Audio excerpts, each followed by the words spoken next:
Hello, hello. Oops, I just realized that I forgot to put on my, sorry, I've been Zooming all morning. I forgot to put on my uh, microphone. You'll notice if you watch this show much, you'll notice that I usually wear black. I haven't been wearing black lately, but I usually wear black, mostly so that you can't see that there's a microphone here. Just a little trick for you if you do videos. There you go. And plus a little plug for this company. It's called Purple Panda, and they do these wonderful microphones. Cheap, inexpensive. Okay, so hopefully you can hear me better now. Thank you for that. Thanks for your patience. Hello, hello again. My name is Emily Eldridge. I am the founder and CEO of Change Light and the creator of the Change Light system, in which I teach mission-driven leaders and change makers inner work that accelerates your power to change the world. I am a big evangelist for this because I think we too often focus on external impact and how do we do this, and getting those kinds of results without really looking at the impact of what's going on inside, and how what's going on inside directly impacts how we do on the outside, how we show up, the impact that we're actually able to have, not just in terms of what we do, but who we are, the energy that we radiate, the way we treat other people. It's all intertwined. And those of us who are change makers, and I've said this a lot, those of us who are working hard to change the world and make a positive difference in the world around us, is that a lot of times we can be so outwardly focused that we don't pay enough attention to what's going on inside. And we can be so driven by our own mission that we really don't take the time to, self-care. We don't take the time to look inwards. We don't take the time to do what needs to be done to really attend to our own needs so that we can better attend to other people's needs. There's the classic, adage of, you got to put on the oxygen, they always say, put the oxygen mask on yourself first before you put it on anyone else. And so that absolutely applies here. So today I want to talk about, what do I do when I feel down? Or you could even think of it as what can you do when you feel down? I tend to be a very positive person. I tend to be very optimistic. I'm very future thinking. In fact, that's one of my Gallup strengths in the Gallup Strengths Finders test. Is actually, I think my first one was futuristic. So I'm all about the future, and I'm all about what can we do and how can we make a difference. So I tend to be pretty positive, pretty optimistic. I tend to be pretty cheery and joyful. At the same time, and obviously, let me just say, obviously, I do a lot of emotional work on myself so that I can feel this way.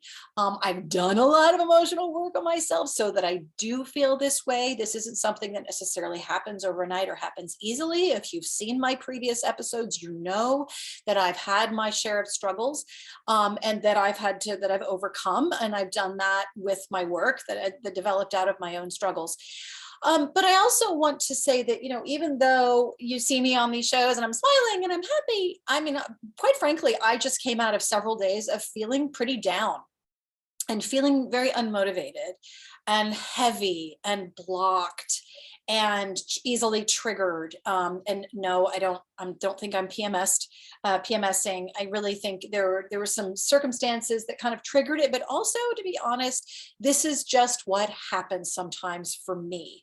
I'm a very emotional person. I feel things deeply and strongly. I used to get very triggered easily because I had so many triggers. I often say no one can punch your buttons unless you have the buttons to punch. And so that's why my work is about, okay, heal those buttons, heal those triggers.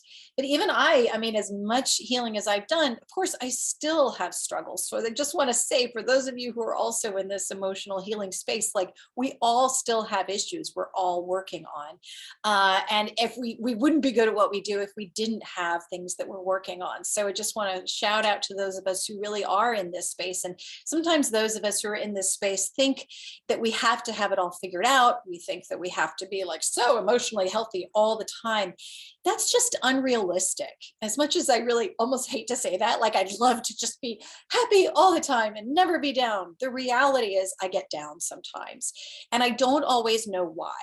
I will say this last time, before I get into the ways that I tend to handle it, I will say that this last time, it was a combination of, I've been taking a lot of big steps in my business. And so there's been a lot of stress around that. But whenever we step more into our power and expand in some way, oftentimes that means we're running into those triggers, those blocks, those fears.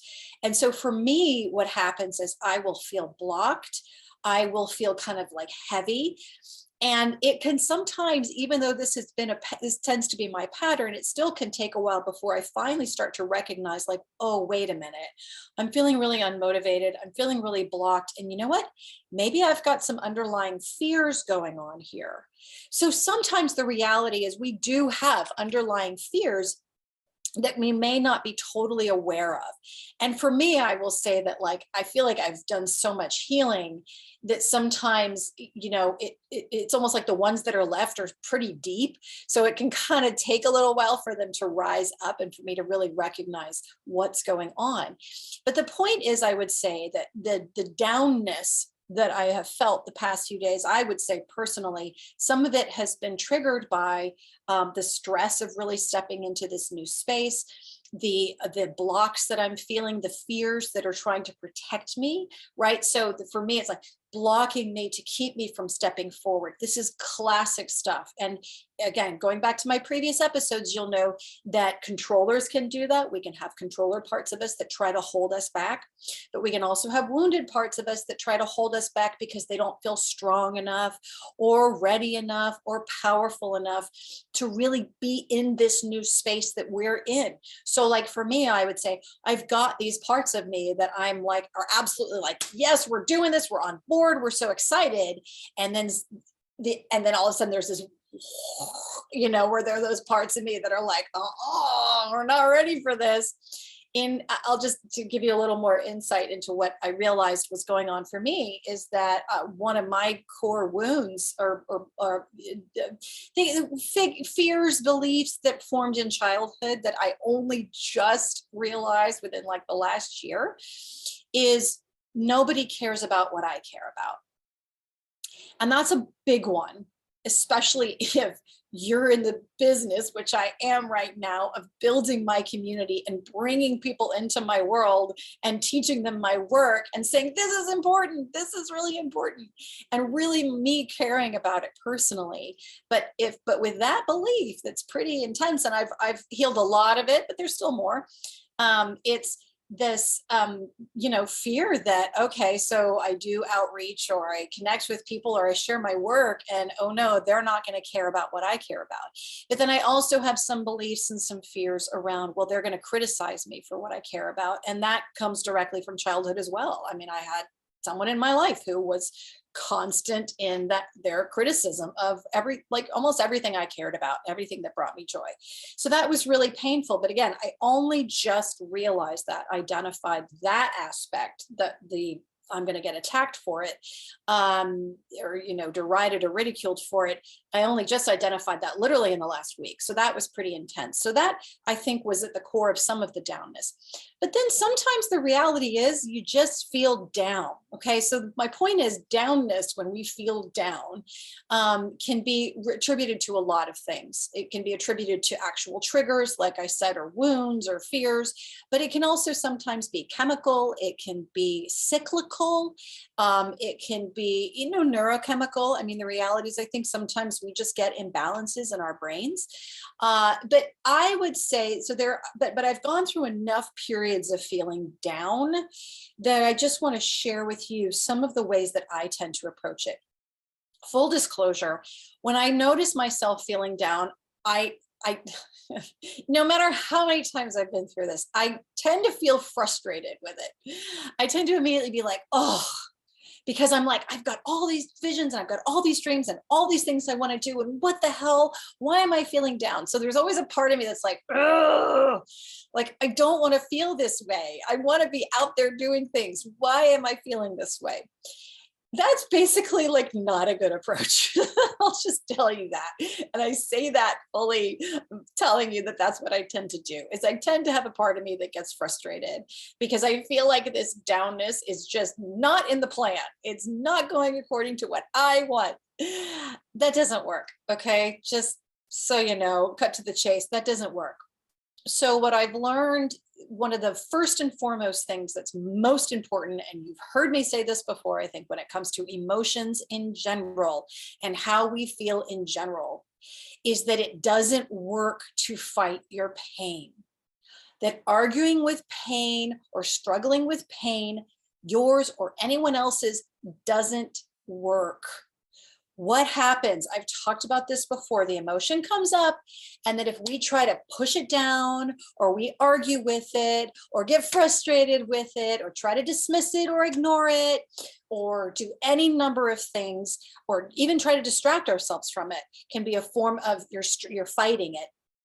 That what that all that does, I call this the physics of emotion, because emotion is just reacting according to Newton's third law of physics. For every action, there's an equal and opposite reaction. But then what happens? Well, then there's a reaction this way and this way and this way. And before you know it, you are in deep struggle with yourself. You're at war with that feeling. And guess who wins? Basically, I'll just say usually at some point the emotion wins, because emotions will not be denied. Emotions are valid. Emotions are there for a reason. Emotions can hold wisdom for us. Emotions have their own stories. And so that's why fighting your pain or struggling with pain just adds struggle on top of pain, which adds more pain. So that's one of the things that I often have to do with myself, is the downness comes along, and maybe you identify this as well. The downness, I feel down and I'm like, oh, and I get frustrated, and then I kind of like, oh, and then I want to be like, well, I got to process it. So then I will do the drawing out process on it, which is my technique that I teach in my community, changelight.world. And I'll process it. And that can really help to draw like the sad face, or draw the anger, or draw the, like the puddle, or the hole that feels it, that darkness, whatever that is. And I'll draw it out. And that's extremely helpful, because it validates that feeling. It honors that feeling. And I'll just sit and be present with whatever comes up. So if whatever comes up inside that downness, it could be anger, it could be sadness, it could be, despair, it could be fear. And so I honor the feelings that are there. Most important, just honor how you're feeling. The thing about that at the same time, though, so I draw it out, I name it, I just sit with it, I process it, I let it be. At the same time, the reality of life is that sometimes we got SHIT to do. Like I might have a down day, but meanwhile, someone's expecting a proposal from me, or someone's expecting a response to their email, or I have to sit and do this show. There are just certain realities. Maybe you got to pick up your kids, or you got to, whatever it is, give a presentation. And so the reality is, even when we're feeling down, it's not as though we all have this luxury of, oh, I'm just going to sit here for 5 or 6 hours and I'm just going to feel my feelings, and I'm going to, no, I mean, sometimes we've got stuff to do. So what I tend to do, though, is, as much as my, brain wishes that I could do everything on my to-do list that day, that I plan to do that day, I basically whittle it down to the bare minimum. What is it that is due immediately? So if it's a phone call that I have to have, or if it's an email that I have to answer that I promised someone I would do that, or like I said, if I'm sitting here and I'm going to do this show, well, okay, so that's the bare minimum. So I may have had all these other grand designs for how I was going to spend my day and have it all scheduled out. If the reality is that I'm just not feeling okay, then I need to honor that, and I need to slow down a bit and take the time to let those feelings go through. And then, like I said, bare minimum. So I just look at what is it that the bare minimum that I have to do, and I need to be okay with that. I mean, that's literally what happened yesterday, where I was like, oh my God, this is a really unproductive day, even though I know there are sort of bigger, longer term things that I was really going to try to move forward on. It's just not happening, because I will add this too. I have found that when I try to push through those feelings, it just doesn't work. Again, that goes back to that physics of emotion. So as much as some people want to say, well, you just got to push through your feelings, I actually find that maybe in the short term, I can move a few inches and get something done that I need to get done. But actually, the long term effect can be much worse. Then those emotions can get worse. And before you know it, you're really piled on with it. So that's why I like to, if you will, I don't want to say nip it in the bud, but really address it now so that it doesn't build up. So that's my point, is I don't push through, but I do realistically look at what's the basic that I need to do. So that's how I do. I do basically the bare minimum. And then I celebrate the fact that I did that. Yesterday was a pretty unproductive day. And then at night when I was talking to my husband on the phone, he lives in a different state right now. When I have to, I said to him, I said, it was really unproductive, but you know what? I got done the very basics of what I needed to do. Like I had promised I was going to do this. And so I did do that. And I promised I would have this done. And so I did do that. So at least I made some progress, even if it wasn't what I wanted to originally do.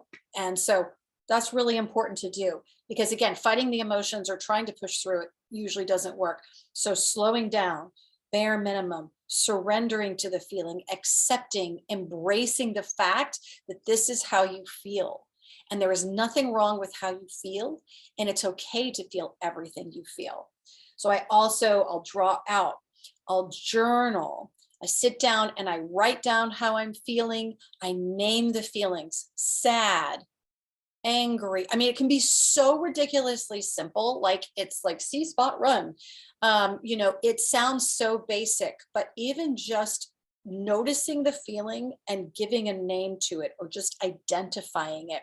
My mother were here, the psychotherapist who I often talk about, she would say that the reason why, so we feel a feeling. The reason why naming the feeling or naming the emotion or just putting some words to it, the reason why that's helpful is because you're doing what she would describe, and I guess it's been described she didn't make this up. She's a smart lady, she follows the science, but it's like you're doing a left and right brain integration there. So in a way, you can kind of calm down your left brain as well by identifying the feeling that you're feeling. So the emotions are happening, and that's a very right brain thing that's happening. And then being able to say, oh, this is what I'm feeling. Even if the feeling is confusion, even if it's to say, I don't know what I'm feeling, that can actually help your left brain kind of go, okay, we're at least acknowledging what's true.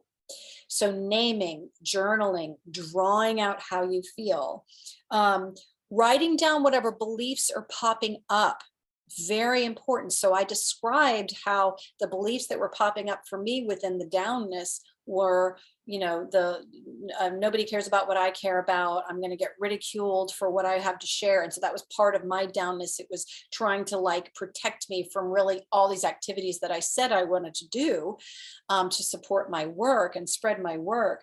And so writing that down and recognizing that brought a lot of momentary, oh, okay, gosh, that was a good release, to really recognize that. Because again, those emotions can often be signals. They're trying to tell us something.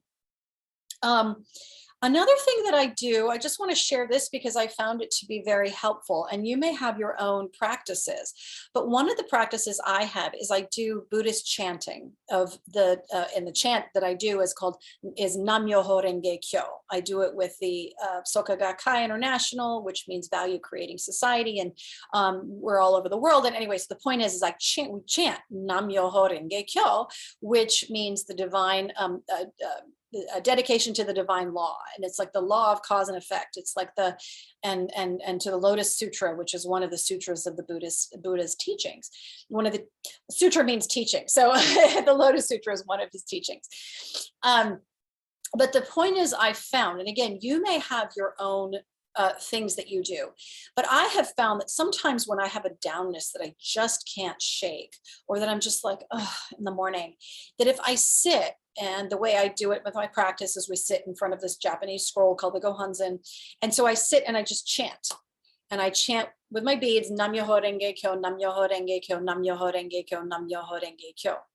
And so that, over and over and over again. And what's interesting, and it kind of blows my mind that it even happens, because you're like, I'm just saying some words, right? In, I don't know, partly Sanskrit, partly Chinese, ancient Chinese. Anyway, and it's kind of like, huh? But as I've done it, I notice that it lifts my spirits. I feel so much better. I feel so much less scared and anxious. And even just the vibration, and this is where I think that chanting, for one thing, and again, you may do it differently. If you're Catholic, you may do the rosary, or, or maybe you do it with your singing or what have you. But it's all about, even that vibration can kind of get those energies moving, the vibration of saying those words. So that can be very helpful. I mean, some people might do it in terms of prayer or meditation. I do find, though, that the sound can help actually kind of move that energy. And often emotion is associated, like sound and emotion and waves and all of that. We talk about waves of emotion, waves of sound. It really is about getting that flow going. So that's something else that I do that I find to be very helpful. Another thing that I found is that that going for walks, huge, huge, huge, huge, huge. I can't even tell. I think I've talked about this before, going for walks. Sounds like just the most ridiculously simple thing, but those of you who go for regular walks, you know what I'm talking about. Going for a walk, especially if you're going outside, getting the fresh air, especially if you're in nature. You've probably heard of things like forest bathing in the Japanese culture, being in nature, connecting with nature, and going for a walk in the fresh air can do a world of good. There are times when I'm like, I don't really feel like going for a walk. I'm like, no, no, no, no, you're going to feel better. So I go, okay. And even in this weather, like it was in the 30s here in New York yesterday. I know, crazy. It's almost April. But anyway, and I just threw on my coat and all my fleece and all that kind of stuff. And I went out there and I just felt so much better. There are reasons for that. When we move, when we physically move, we're moving our energy. So very, very basically, we're moving the chemicals in our body. We're moving the blood. We're allowing ourselves to breathe more. And breathing, as many breath practitioners know, extremely important for moving and shifting energy and emotions. In addition, and I may have shared this in a previous episode, in addition, when you're walking, you're doing a left, right, left, right, left, right with your feet, right? Correct? What you're also doing, though, is you're balancing your left and your right brains. Because by doing the left, you're stimulating the right hemisphere of your brain. When you do the right, you're stimulating the left hemisphere of your brain. So what you're doing is you're literally stimulating. And by doing that, you end up balancing your brain. You end up also balancing yourself emotionally. You may be familiar, you probably are familiar with the technique EMDR. And I forget what that stands for, but EMDR is a technique that, my understanding, as I recall, you're probably a practitioner and you know a lot more than I do about this, but EMDR is a technique in which as they go through the process of asking the questions and identifying underlying core fears and beliefs and wounds, is that there's this component of left-right stimulation. So the MDRs, at least that I've done, are headphones where you hear a left sound, like it's like a sound of waves in the left brain, left ear, and then the sound of waves in the right. So you get that left, right, left, right. Or I've also done it where you have vibration. So it's you, zzz, zzz, zzz. It's not zapping, but it feels like vibrating. Zzz, zzz, zzz. But also there are some where they say, okay, follow my finger. The whole point is to basically get the left brain, right brain stimulation. And when you do that, you're balancing your brain. So you're balancing yourself mentally and emotionally. And so that is where walking is one of the most ridiculously simple things that you can do to help bring about a lighter feeling, a better feeling. And what I was saying about EMDR was, it was the woman who I believe invented it. Sorry, I didn't finish that story, who invented it. Apparently it's because she found that when she went for walks, she was just thinking more clearly and feeling so much better. So that's when she realized that by bringing in this left brain, right brain stimulation into therapy and developing this technique, that you get actually a lot faster transformation, a lot faster release. So going for walks, journaling, drawing out your feelings, even if it's just drawing a sad face, right? So the journaling can be to write sad And that's where you're identifying, you're sort of satisfying your left brain. But drawing a sad face, crying face, or whatever that is that you're seeing can also bring in that right brain. And that's also part of my drawing out process that I talk about all the time. It's all about allowing your right brain and that deep subconscious to speak. When you do that, you're allowing that transformation and that healing to happen so much faster. I am such an evangelist for this as well. It's like, we need to use drawing. Like, go back to being kids and get yourself some damn paper and crayons and sit down and just draw how you're feeling, and you'll be amazed how much better you feel. So that's that. And of course, they do that in art therapy. With my drawing out process, I actually work with the parts that show up on the page and heal them and talk to them and permanently heal those blocks, those triggers, those wounds. That's what I do. And then finally, I want to say that something else I do is that, emotions, let me just put it this way. Like, you remember how I was saying before that I tend to get frustrated with my emotions, and I'm sure you probably do sometimes too, because my emotions just never seem to go according to plan, right? I've got this plan for the day and I wake up feeling a certain way, and no matter what I do, I can't shake it.